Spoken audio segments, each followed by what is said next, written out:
I never thought I'd be one of those people with a horror story to tell. You always hear about school lockdowns on the news, but when it happens to you, it feels like a nightmare you can't wake up from. The fear, the uncertainty, the eerie silence. It's something that never quite leaves you.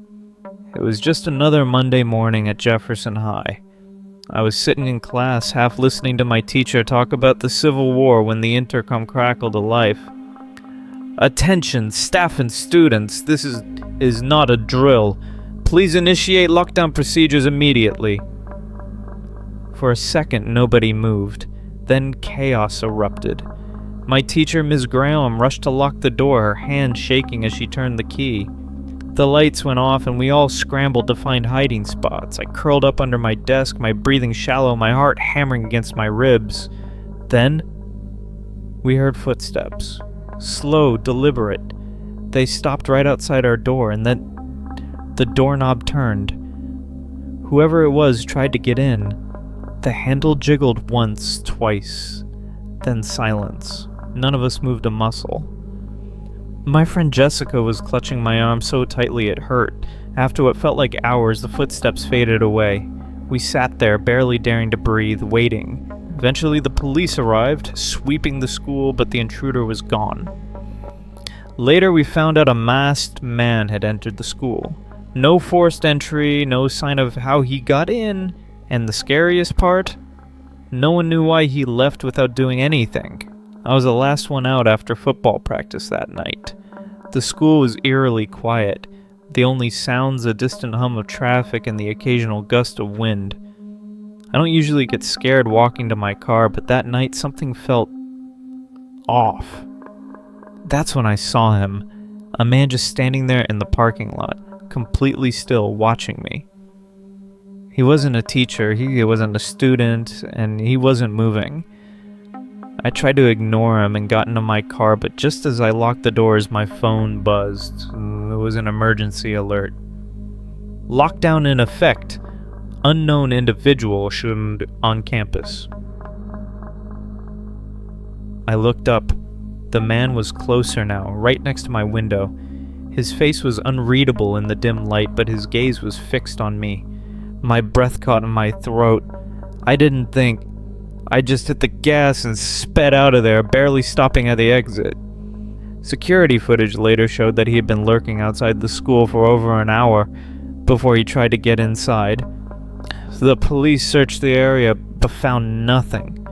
We never found out who he was or what he wanted, but I can still see his face in my nightmares.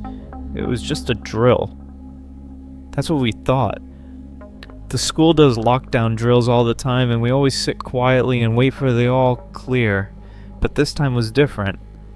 My phone buzzed. I assumed it was a friend, until I saw the message. "Don't move! I see you!" My blood turned to ice. I looked around the room. Everyone was sitting still, their faces pale in the dim light. Then another message. "I'm inside." I showed my friend and we both turned to look out the window. That's when we saw him. A dark figure standing in the courtyard, just watching. Minutes later, sirens blared as the police arrived. We watched as officers stormed the building, but by the time they got there, the figure was gone. And here's the part that still chills me to this day. The text had been sent from a number registered to a former student, a student who had gone missing years ago and was never found. My school had a rule during lockdowns. If you were in the bathroom when it happened, you had to stay there. Lock the stall, get on the toilet seat, and be silent. That's exactly what I did when the announcement came in on. I was alone, hiding in the farthest stall, my breathing barely controlled. Then the lights in the bathroom flickered and went out completely. I thought maybe it was just bad wiring, but then I heard something, a soft shuffle. I wasn't alone. A shadow passed under the stall door. My heart stopped. "Hello?" a voice whispered. I stayed silent. I didn't move. The doorknob to the bathroom rattled violently. Then just as suddenly as it started, the noise stopped. When the lockdown ended, I ran out of there. Later, I asked the office staff if anyone else had been in the bathroom. They checked the cameras. No one had entered or left besides me. During one lockdown, my class was huddled in the corner, waiting for the all clear. That's when we noticed something strange. The classroom across the hall had its lights on. Every classroom was supposed to be dark during lockdown.